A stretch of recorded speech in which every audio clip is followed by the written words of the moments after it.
We're back with another Exodus development update. We're going to take a look at what's new and improved right after this. We're happy to announce that Cardano has crossed the threshold and is now a top asset in desktop and mobile version 2.1.1.30. Cardano has been at the forefront of the market and a popular request. So open your wallet and take it for a spin. Be sure to let us know what you think in the comments below, and be sure to like and subscribe to the Exodus channel on your way there. How many Bitcoin addresses, you ask? I say all the addresses. We've upgraded the Bitcoin wallet experience to display the native SegWit address first to help save confusion and money when receiving and sending funds.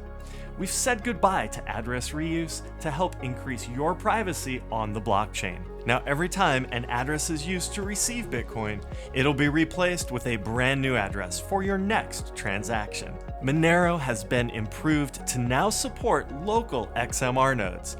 If you run your own node, you can now connect your wallet to it locally on your machine. Bitpay functionality has come to your Ethereum wallet, giving you more ways to pay your Bitpay invoices.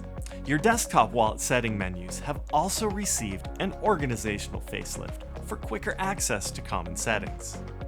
Last but not least for this development update is the launch of our new blog at exodus.io/blog.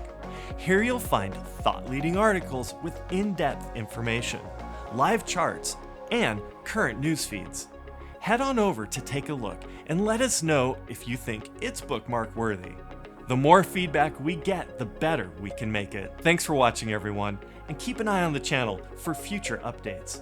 2020 is going to be a big year for Exodus, so please like and subscribe so you can join us for the ride.